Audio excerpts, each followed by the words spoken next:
Good morning, people of the internet. What is up? I hope you're all having an amazing day and welcome back to the video. The R33 Skyline has got much nicer over these past couple of videos. Oh, I'm looking like a Senate vlog, sorry. The car itself has been getting so much love as of late and it has been so awesome. This car has been absolutely loving life. And, oh, mind my horrible paint job. We'll fix that today. The car has been getting so much love as of late. After we got defected, I made a pact to myself that before I sell it, I'm at least going to try and make it nice. And if I like it the way that it is nice, I will keep it. If I don't, I will get rid of it. So today we're doing some more mods to old Bertha. And starting off with a set of new tail lights. I've actually made myself a bit of a list today. We've got to fix the tail lights today, so we're going to put some new tail lights in it, which we have sitting over there. We're also going to be lowering the front of the car. So we're going to be, well, at the moment, I'm just going to try and even up the fenders. So at the moment, this fender right here is sitting around about 9 centimeters or so, and the front is sitting at 11. So there's a bit of a gap there, and to be honest, it doesn't really fit the shoe test. It's kind of, shoe shouldn't be sitting there. So we're going to be lowering this puppy about 2 centimeters on the front. We still have heaps of clearance on the front here. And I might see if I can put the fender liners back in because we don't have any of them. If not, I might just even wrap a line around the actual fenders themselves because that'll sort of give it a sort of a nice look there. We're going to be fixing the grille because I painted it and then I needed to go to work really quickly and it decided to fade up and do everything in the rain and that was not fun. So we're going to be sanding that back today, giving it a fresh coat of white. The car all around needs a really good clean. Oh, also we have a fresh set of indicators that are going to be going on the car as well. We have a new fuse box cover. This one here is all Japanese, which is sick. So that way I can't read it if I get stuck anywhere. These are right here. After everything is clean, we're going to be chucking in a fresh set of Nismo clear indicators on this thing. And that is going to make the world of difference. So let's get stuck into today's video. So Budget Tommy F here over here has always been worrying. Mind my horn there, that's another thing we have to fix today. Is we have a door handle surround over there that we've always been missing, and we have always had this one here. But if you guys can see, that one right there, obviously it works and all, but the guy I picked up this door handle surround off gave me the same side, which sucks. I did ask for the driver's side one. I'm not quite sure why I got the passenger side one, but that's completely fine. We can make this work. So today, or really quickly, I have my Dremel tool up there.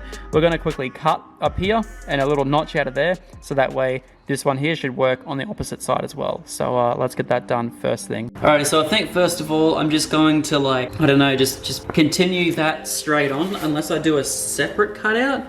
We might try a separate cutout. We'll just go in a little bit here and then we'll take off that whole section there.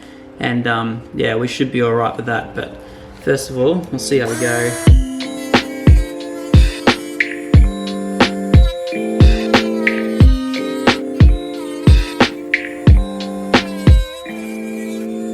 This Dremel is literally the best thing I've ever bought myself.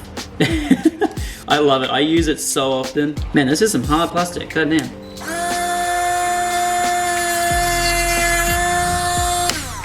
Alrighty, so now as you can see, we have 2 little sides cut out of that. So let's quickly see if we can put this in the car and if we need to clearance it some more. One-handed vlogger style. Will it fit? Alright, we're close, we're close. What does this need to clip into? Alright, so the 2 fronts are in. Maybe I need to clip it in the back first. Oh my god. Okay, so we need to clearance it just a little bit more at the very bottom there. You guys can see that it's just not sitting in flawlessly, so we'll just chop out a little bit of that bottom section there. And it should sit in really nicely. Oh my god, I'm so happy to have this. So in between the scenes, yeah, sorry, it's currently afternoon time. I'm painting. I didn't update you guys at all of what we were doing. But yeah, you guys would have seen the video in yesterday's. The trigger kit is finally in the RB25 and it is absolutely insane. It's a completely different car now. No more cold start issues, hopefully none of this. Now, in terms of the door handle, I couldn't get the surround back out. So instead of chopping up the surround and making an even worse gap down the bottom there, I've actually decided to trim away a little bit of the door handle. So you guys can see it still retains a lot of its strength, but we just used a little sanding tool and a Dremel and basically got rid of that. So now the door handle sits flat and it looks so much better than it did before. So now it's time to get rid of everything that I bought out the back of the car. And the next thing I'm going to do is we're going to do the horn because Yeah, I rewound it today, and this, for my temporary solution, didn't work. I've tried to find a clock spring, cannot find a clock spring anywhere. So I've actually just got a little tiny button, which we're just going to mount straight in here. There's nothing in behind this section here. So what I'm going to do is I'm going to take off the steering wheel, all this surround, and just do a quick little button. So this right here is a little switch that we bought. It looks pretty classy. It's got like a little boot and stuff, but we probably won't be using the boot. And yeah. That'll work fine. So we're just going, I'm pretty sure it just screws in and that's how it mounts. Yeah, that's literally perfect. So yeah, all we have to do is cut a hole. I'm going to route, instead of having the wires route down and through the wheel to the horn right here, we're going to have it route down and around and into here. So let me just quickly take off all the interior trims and we'll quickly do that. Rightio, so we have the hole in the dash sorted. Although it's not the prettiest, it'll be completely fine and the perfect size to put our little horn button in.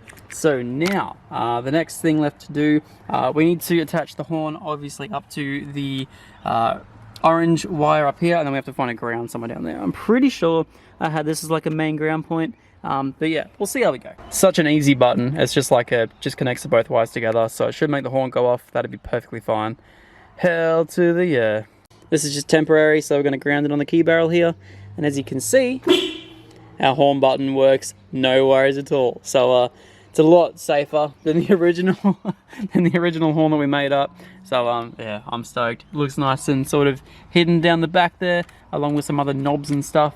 Kind of looks OEM, so I'm pretty happy with that. Rightio, so we've found a good chassis ground, everything is all sorted, and we have a working horn button once again. And this is a lot nicer than, oh, I did cut that a little bit long on one side, that's alright. It looks good from here. So yes, now we have a nice working horn again. Alrighty guys, so it is the next day. I've got stuff all over my face. I've been washing the car all morning and just cleaning up the entire thing. The boot is looking amazing. But yeah, I've also done a few things on the interior.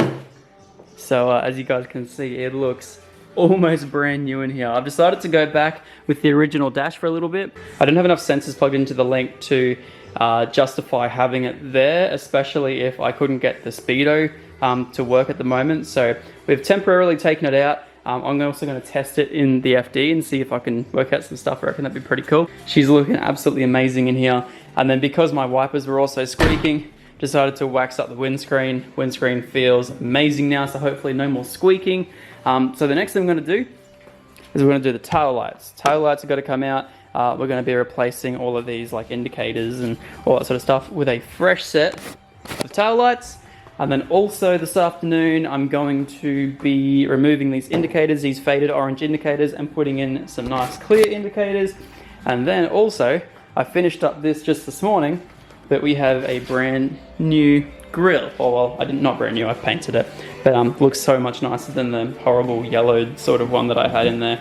So that's all done. And then this afternoon, gonna give this thing a massive big wash. Gonna do an engine bay detail, and we're also gonna lower it, which is gonna be pretty cool. What do you reckon, Sarah?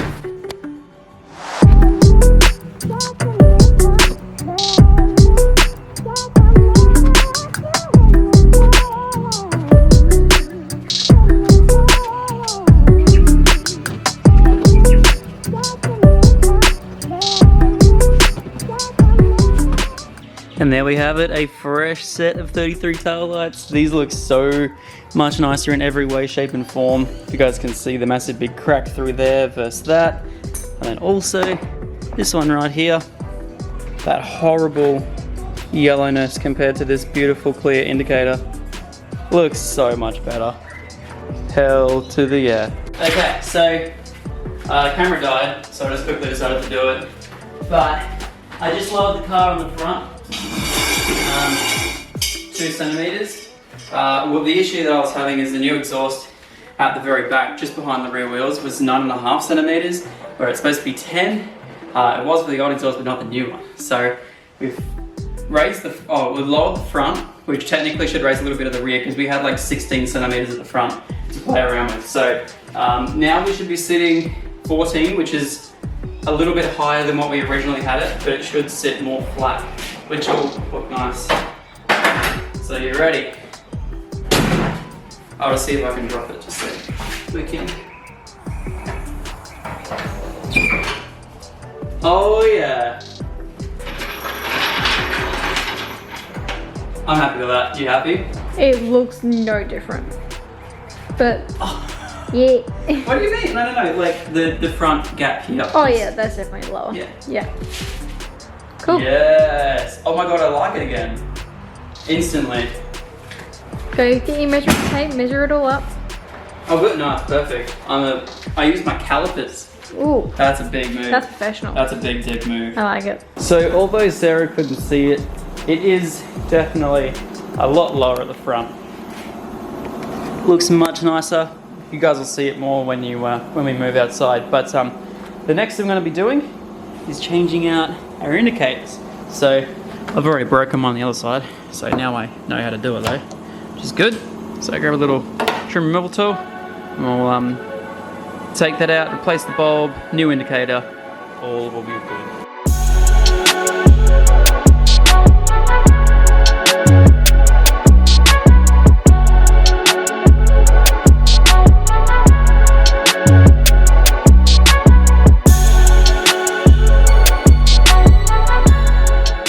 There we go, so a brand new fresh set of clear indicators. Let's check out what they look like. Oh, bruh. They look so good. They're definitely a lot clearer than the other indicators.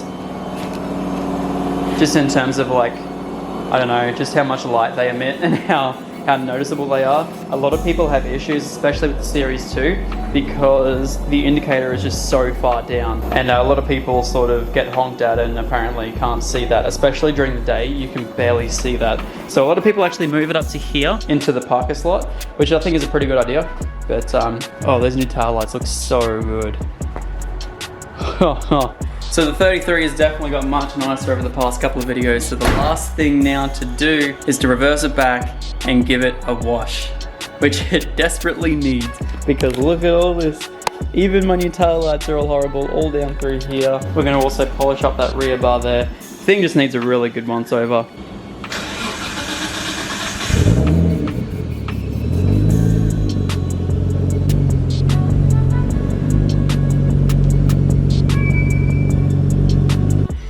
That is more like it.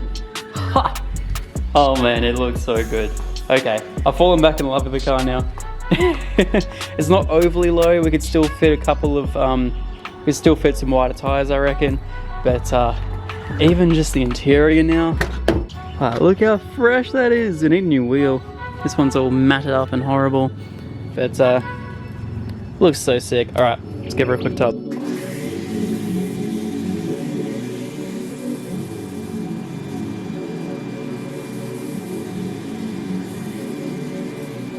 Back home now, took it for a nice little drive, finished up the wash, and everything has been done apart from one thing I wanted to do today, which was go around with Mr. Black and just clean up all the black bits. I'm going to repaint the wipers, and then I'm also feed 12 volts to a switch, which actually goes, it's like a little sort of diaphragm with a pokey thingy, and what it does is it stiffens up the suspension when you go over 80 k's an hour. So when you remove the high gas in these things, they do this weird thing where speedo drops out, it'll go heavy. If you go, just the steering will go heavy in general, even if the speedo works. And you don't know whether it's going to be now or later, or who knows when it's going to start getting heavy. You could just turn into a roundabout and all of a sudden you feel like you have manual steering again. There's probably going to be people out there that just go, man up. Well, you can't exactly man up if you're not expecting it. You can still turn it, it's just horrible. So yeah, what we're going to do is we're going to feed 12 volts to that right there. 12 volts will allow it to stay open, and that way we should always have light steering, which is awesome.